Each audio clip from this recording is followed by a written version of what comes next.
Assalamualaikum warahmatullahi wabarakatuh, sahabat Ngopi Salam semuanya. Kita jumpa lagi di Pusdiklat Bea dan Cukai bersama Ngopi Enak bareng Coach Anton ya. Di kesempatan kali ini masih bersama Pak Agung Kuswandono, beliau ada Deputi Kemenko Kemaritiman bidang sumber daya alam dan jasa ya.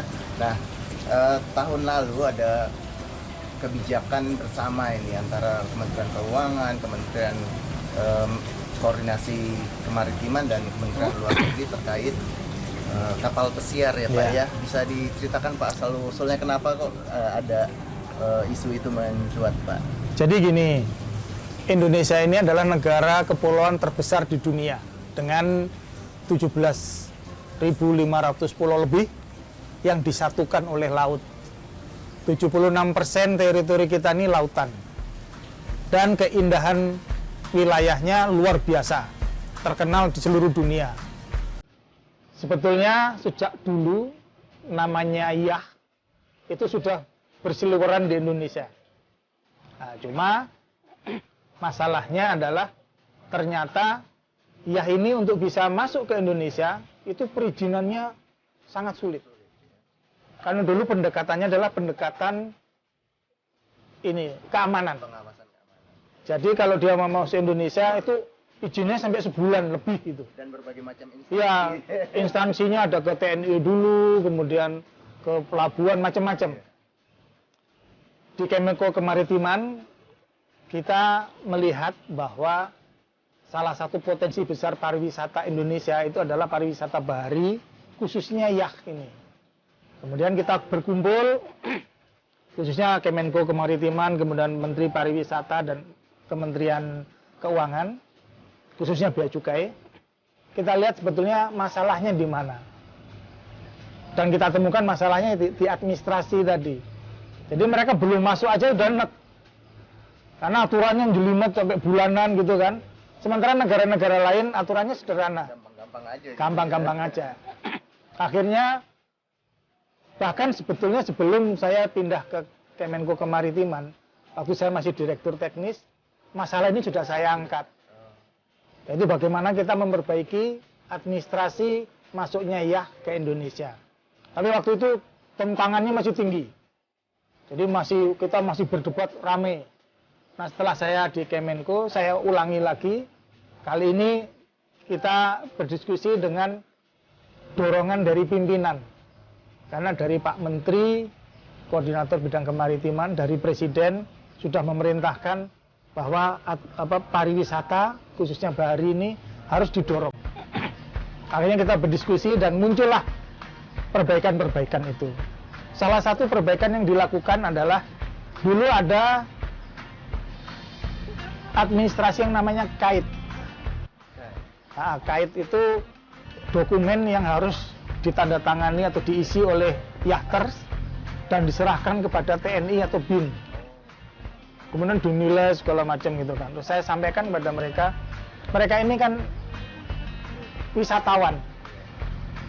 Perlakuannya mestinya perlakuan di depan sebagai wisatawan. Kalau mereka dianggap perlu ada security atau safety, security terutama yang perlu harus diangkat, security itu harus di belakang, bukan di depan. Karena nyatanya banyak juga passengers pesawat udara kan sama aja masuk ke Indonesia, tidak diperlakukan seperti Yahter ini kan gitu. Terus apa gunanya kita menggunakan itu? Saya minta dibalik. Jadi sekarang mereka datang kita undang, tapi kalau kita punya data mereka perlu kita awasi mengenai kelakuan segala macam itu di belakang. Jadi bukan menghilangkan pengawasannya, tapi pengawasannya ditaruh di belakang. Wajah kedepannya yang pelayanan. Kedepannya pelayanan gitu kan. Jadi sekarang mereka masuk, kita sambut dengan baik. Tapi kalau ada apa-apa kita hajar di belakang kira-kira gitu. Itu sama dengan wisatawan di pesawat udara, wisatawan di kapal pesiar, cruise dan macam-macam. Ini kita buat, setuju akhirnya. Dulu ini ditangani juga oleh Kemlu. Di Kemlu itu ada satu unit kerja yang menangani masalah dokumentasi KAIT ini. Akhirnya kita lebur dan kita kerjasama dengan Bea Cukai, muncullah aplikasi Yahter. Yahter, ya. Ya, elektronik registration registration system. Yachters ini kita buat agar para yachternya kalau mengisi dokumen itu, sekali mengisi itu bisa ke bea cukai, bisa ke karantina, bisa ke imigrasi. Sekali submit, datanya sudah kita terima semua. Dan bea cukai bergerak cepat, sekarang udah jadi. Oh, ya, alhamdulillah. Makanya saya bangga sama bea cukai ini, karena kalau diajak kerja itu nggak banyak omong jadi. Ini terus sekarang udah versi yang kedua atau ketiga sekarang ini. Jadi kita perbaiki terus. Jadi sekarang yachters itu sudah nggak seperti dulu perizinannya. Jadi mereka masuk kapanpun bisa.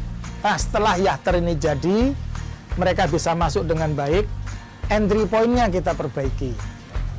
Dulu masuk di timur, keluar di barat kita nggak punya data, nggak saling kenal. Sekarang entry point kita perbanyak. Mereka masuk dimanapun datanya bisa link. Nanti entry point akan kita tambah. Yang tidak kalah pentingnya adalah membangun marina. Marina itu pelabuhan untuk tempat sandarnya yachter ini, tempat parkirnya ini. Indonesia ini negara besar, kepulauan yang terbesar di dunia, tapi marinanya cuma ada nggak sampai 5. Padahal Malaysia itu sepertiga dari Indonesia lah. Itu sudah punya 20 marina. Singapura punya marina 1 tapi levelnya dunia. Nah, kita bagaimana ini?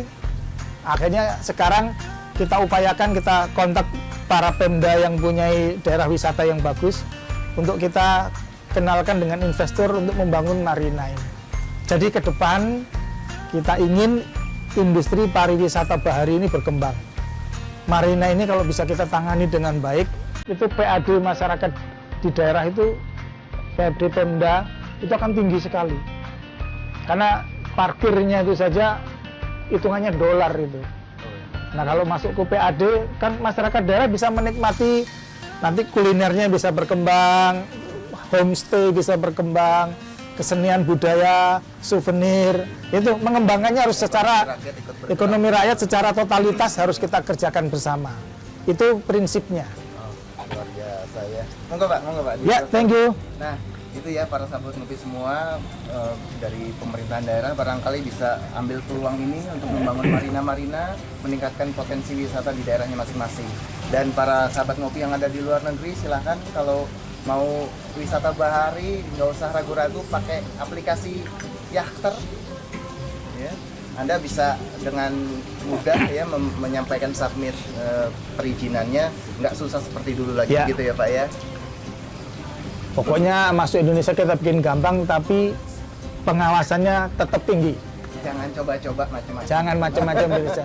Nikmati saja keindahan Indonesia. Dari wisatanya. Sip. Jadi turis, jangan coba macam-macam, apalagi sampai narkoba, hukumannya mati.